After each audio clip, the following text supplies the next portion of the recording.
My name is Chauncey Strong. I am a social worker, master's degree social worker. I've been working in child welfare for the last 30 years, all in foster care and adoption, specifically around our older youth in foster care, reaching permanency for young people in foster care, including also having a youth voice so that we make sure we value the voice of those young people that are in our foster care system. So I have my own personal experience in the foster care system. I actually came into foster care as a child between the ages of 2.5, 3 years old. I found out eventually that I came into foster care primarily because of neglect, and it was actually me and my two brothers. We're triplets, and we were in the foster care system, initially separated in different homes. And I tell this story about how when I was getting ready to be removed from my parents who actually adopted me, how I started crying and I ran and hid under the bed and that kind of thing. And but eventually we were placed together and adopted in the same home at the same time. So we were all together. I grew up, knowing my brothers. I grew up having a relationship with them. Did not grow up knowing my biological family. And I did, for the longest time, sort of denied that I wanted to know them and wanted to have a relationship with them. But eventually decided I wanted to go back and find a relationship with my biological family as well. So the work that I do, it's personal as well as professional. I lean more to, although I wasn't in foster care very long. I think by the time I was 5 or 6 years old, I was actually adopted out of the foster care system. There was still this sense of identity or loss of identity, a connection. There was this sense of rejection or feeling rejected. Not trying to focus on it because I don't want to think about it too much. But then as I got older, realizing I needed to figure out more about what my identity was. And so the work is very personal to me. But then I have over 30 years of experience actually doing a professional level. And so I try to bring those two together whenever I'm talking or speaking or providing any kind of training or consulting. So as I think about what we can do and my personal experience in terms of to help young people with connection, I know for me, and again, I always say I'm old, my adoption was in the early to mid 70s. And at that point, adoption was very different. People just didn't talk about it. So I didn't have a whole lot of conversation in my family. So I think one of the things we can do is make sure we allow young people to talk about their experiences, talk about how they're feeling. Feelings aren't wrong. You just need to talk about them. You need to figure out what you do with those feelings and what happens. And so because we didn't talk about it, I used to say, lack of information, you will make up information. So for me, the way I dealt with it is that because we didn't talk about my biological family, in my mind, I just made it up. My biological family didn't love me. Because if they loved me, they would have been here caring for me. So right now, I'm going to focus on the people who are caring for me. That's what I'm going to focus on. I have my brothers. But it was, I know I was saying it in my head, but in my heart, I felt like, ugh, why didn't they love me, kind of thing. But the conversations, being able to have open and honest communication would have been something that would have been extremely helpful. I think also, especially when you're adopted early, and then over time, the supports are not there. So, when you're adopted at 6 or 7, by the time you're 13 or 14, where are the supports? And so having the need for the families to be able to have the support they need to be able to come back and get additional support after adoption. A lot of, agencies, including Barker's, doing a great job with that now. But back then, I don't think that was the case. And if it was, I don't believe my parents either knew about it or took advantage of it. And then the last thing would be even opportunities for the young people to have groups or therapy or something that lets them talk about it. It's a wonderful, awesome experience, and it's complicated and it's difficult, and so all those things can be true at the same time. And I think that when you have an opportunity to talk about it with your feelings, the families get a chance to talk about it and have that support. But then even as a young person gets older, for me, that would have been something that would have been helpful. I've in more recent years, I've been able to admit this to myself that I think when I went into this field, I thought I'm going to help other kids. But I also thought I realized I was helping myself quite a bit. I totally was helping myself quite a bit. And I don't think to the detriment of anybody or like I was doing good work, but I totally know the work that I'm doing, it helped me 110%. And I'm a better social worker because of that. But maybe it would have been nice to have gotten some help outside of having to work with other people to get the help. I wouldn't take back anything I've done in my career. I think I've done a great job with my career. And I do realize that I've been helped by doing this work as well. So my brothers and I were actually adopted together, but when we first came into foster care, we were separated. We were in a foster. This is my understanding. I don't have a full memory of it, but between the records I've been able to read and the stories I've been able to gather from my family, is that we were in a home together, and unfortunately, my hand was physically burnt in one of the foster homes, which then led to us being removed and separated. Again, somewhere 2.5, 3 years old, and so. We went, I actually found this wonderful, I think they called him a candy striper back then, who contacted me 3 years ago to let me know that she knew my story. She knew of me. She found me on the internet. She talked, and the way she started talking and telling the story, I knew this was somebody who really did know me. And what she shared with me is that my brothers and I were separated. My hand was burnt, and so I was actually in the hospital for a period of time. And they were in. It's probably what we might consider like a holding place, or not necessarily a group home, but we were babies. And so it was all the children, almost like an orphanage, but like all the children together. And she said that they would, when you were separated for a period of time, she said, my two brothers, who are more like twins, they kind of act, and I think there's something about the fact that they were together. Like there was a closeness that they shared even when we grew up, that they were together. And then I was in the home first. And then basically they told my mom if she was going to, that my mom wanted to adopt me. She wanted to adopt me and adopt me only, but they basically said that you had to adopt all three of us because they didn't want to separate us. Which I appreciate. Back in the early 70s, they were still thinking about sibling connections and how do we stay connected. So eventually my mom and dad decided they would adopt, all three of us. And so we were together. I don't have a lot of memory of that time, but I do. It took me the pieces, it made sense as I got older because I just realized how close my brothers were. They were much, much closer. And to the point, if I could be real here, was that, they actually even looked alike. You could tell we were brothers, but people used to think that they were twins. And I remember growing up thinking, what if that's really the case? What if they're really twins and we're really not triplets and they just said that so we could be adopted together?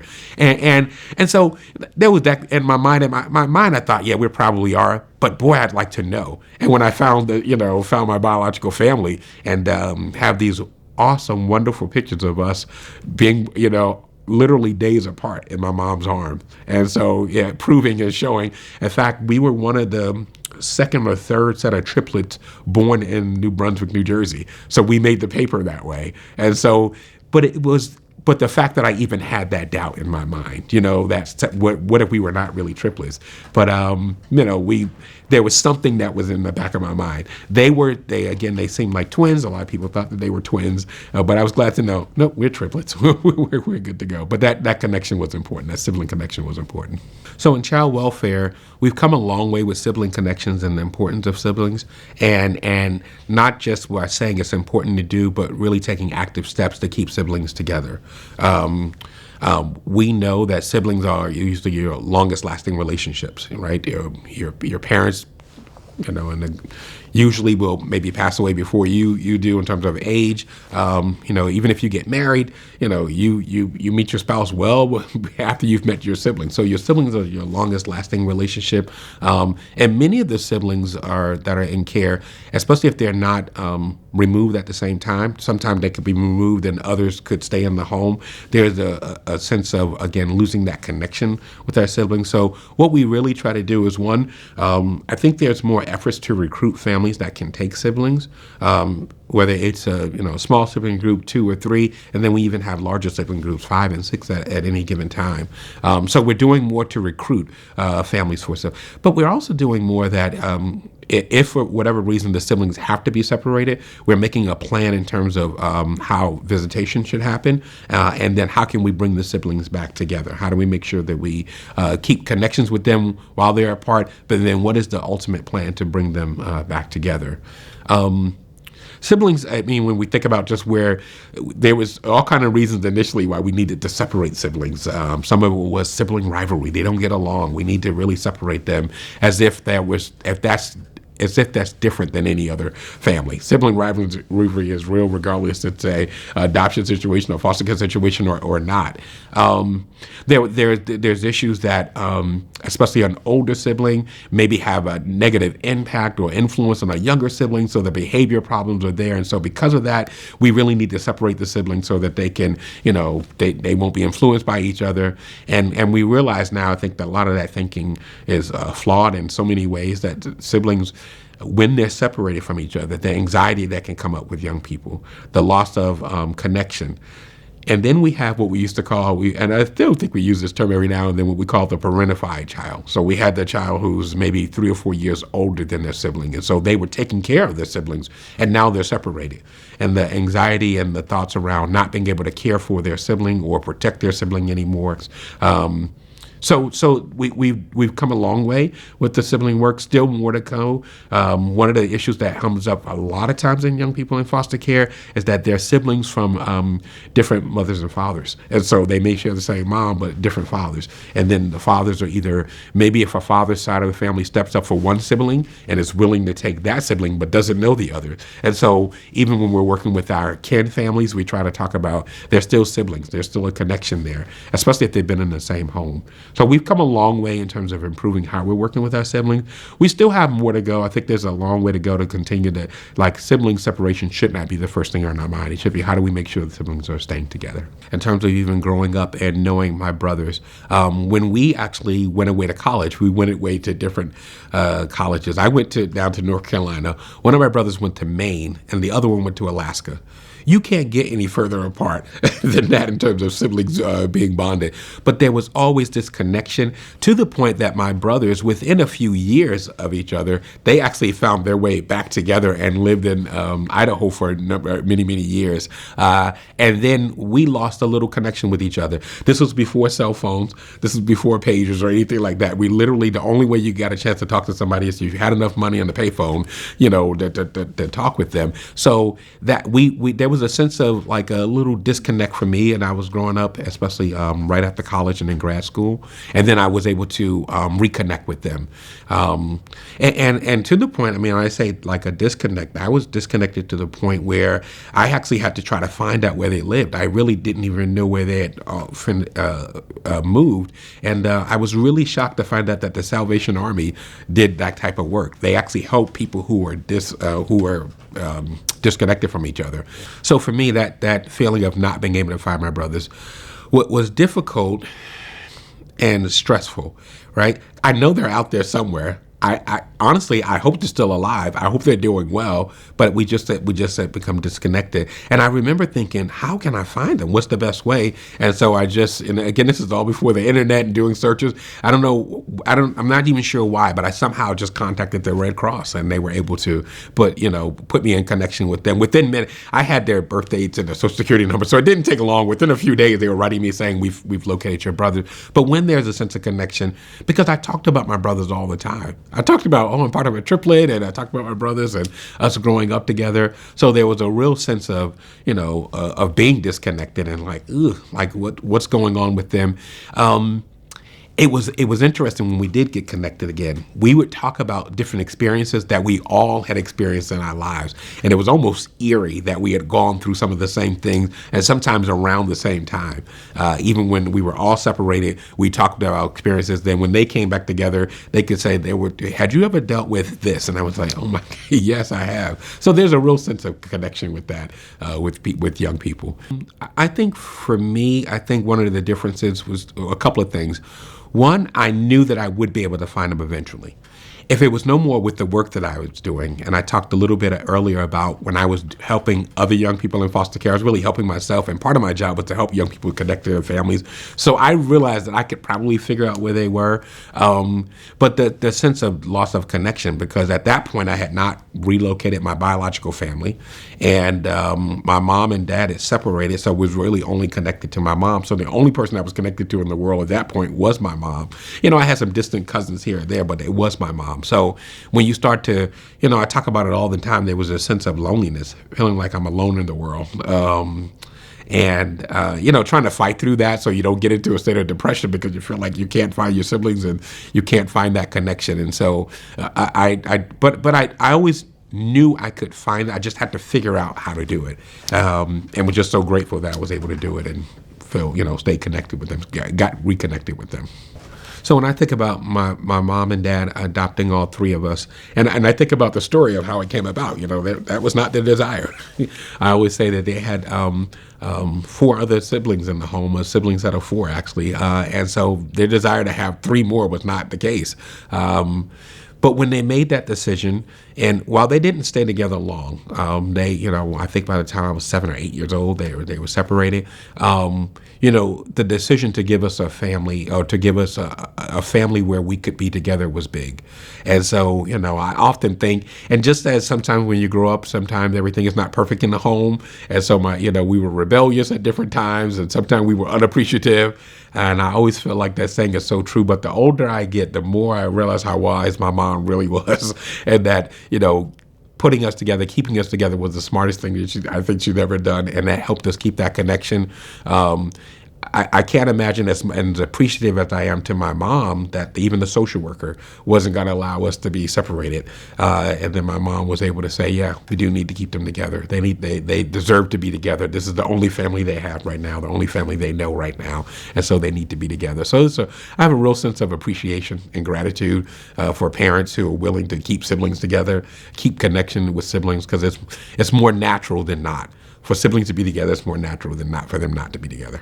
So I often think about what it would have been like not knowing my brothers, not growing up with my brothers, like knowing that they were out there, but not knowing who they were and knowing where they are. Let me go one step further. Not only my brothers, when you don't know your biological family, there's always this sense of, is this my family? Is this my cousin? Is this somebody who I'm related to that I don't even know? But then when you don't have the security of knowing who your actual brothers are, and especially triplets, I always say, I know I wouldn't be here right now today filming if I didn't have a sense of connection with my brother. Who knows what my life would have turned out to be? Who knows what my life would have turned out to be if I had stayed in the situation I was? The adoption was the best thing for me, but also reconnecting was a good thing for me as well. And when you are disconnected from your sibling, it's a big deal. There's a sense of loss, a sense of obligation that you have to your siblings, especially if you feel like you're the oldest, wanting to have that connection. So, for siblings not to be together, not to be connected, when you see that happening, it's some of the saddest things I've seen. There are many programs across the country that actually work on specifically doing things like sibling days so that they can bring siblings together for events, especially if they're separated and maybe they're states apart or whatever, they bring them together for events. So there's a huge focus on making sure that, siblings, one, can stay together, and then even if they can't, that how do we make sure that they still stay connected? They will find their way back to each other. Siblings will find a way back to each other. And sometimes some of the saddest things is I've heard a young lady talk about my sibling, and it was like a total stranger. We literally, after having been apart now 8 years, we have to now get to know each other again. But I still felt like that is my sibling, that is my connection, and you work hard to make sure you don't lose that connection again. So when I think about what we can talk to with our parents in terms of adopting siblings, so first of all, there's a strong need for it. We need parents who are willing to care for more than one child because there are sibling groups out there. There's a need for children to stay connected, and the only way they can stay connected in foster care is that if they're placed together, if they're in the same home. That there are resources out here to help you and to support you as you're going through this process in terms of adoption or foster care of siblings. That there are people, there are places, everything from tangible resources in terms of physical resources that you might need, but emotional support that you need as well to stay connected so that siblings can stay connected. And that don't underestimate the power that you have as a parent to, even when you have siblings who quote unquote, can't be together because of sibling rivalry, to help those children figure out how to live together, how to love, each other, how to be able to, at the bare minimum, tolerate each other so you can live in the same home. There's a lot of power and an opportunity for good parenting to help young people, or even when the sibling relationship is sort of strained or can be, maybe not the best, that there's so many benefits of helping young people stay together as siblings, as parents, and there's a strong need for it. So I would say, please help us, because we absolutely need people who can take care of siblings so that they can stay together and stay connected. Well, let me just, if I talk about the benefits to the parents, again, the opportunity to help siblings stay connected. We never know if this might be the only biological connection they have for a long period of time, or ever. So we don't want them to lose that biological connection that they have as siblings. Also, siblings need each other for support. They help.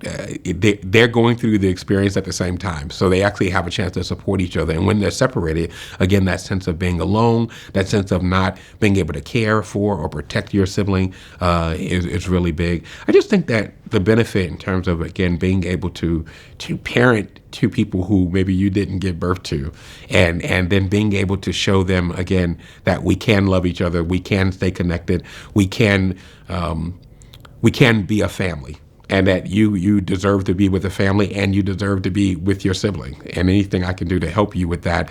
There's some inner peace or joy that comes with knowing that you're helping siblings stay together and staying connected with each other. I think in general, when people want to be foster and adoptive parents, they look for what the benefits are, right? They're looking for how is this going to be beneficial not only to me but to others. And when you're talking about that sense of connection with siblings, I mean, that's one of the biggest benefits, to keep these families together. And especially, I just keep going for, we need some that can do more than one or two. We need like 3 and 4 and 5, because sometimes these sibling groups, sometimes they come in care later. They come in care not at the same time. They come in care later. Maybe another sibling is born later, and there's room in your home to continue to expand your family and continue to keep these siblings together. So as I think about my brothers, there's a sense of joy and happiness that I was able to be with my brothers, and we were raised together. Unfortunately, both my brothers are deceased now. 2005, one passed away. In 2008, the other one passed away. And, I often think about what life, first of all, sometimes I still feel alone every now and then. I think about the fact that they're not here. I think about I just celebrated my 50th birthday a few years ago, and I just was, I was a ball of tears just thinking about them. They're not here to celebrate with me. And I'm also so grateful that I have memories of them, that I have memories of growing up with them, memories of us fighting together, going to school together, fighting each other, but then fighting other kids at school that ever tried to, bully us or bother us or whatever, the closeness that I shared. So, the joy of having them here is sometimes outweigh the sadness of them not being here. I keep their memory alive by doing things like this, and I talk about them. I talk about them in ways that's fond and caring and loving memories of them. So I can't imagine again what my life would have been like if I didn't have my brothers, or if I didn't grow up with my brothers. I don't know, the sense of security that I might not have, the sense of identity in terms of knowing who I am because we're connected, and not knowing who they were would have been difficult. And then that passion, that drive I have, I want siblings to stay together. I want young people in foster care to have at least at the bare minimum, the experience that I had of being raised together. After they're raised together, what you do after that is one thing. But right now, while we have whatever level of control we have, we should try to make sure we're keeping siblings together, because I know how important it was in my life to have my brothers and to grow up with my brothers and to know who they are. And then I have memories of my brothers forever and ever. And so I think that's just an important piece to think about, why the sibling connections and keeping siblings together are so important.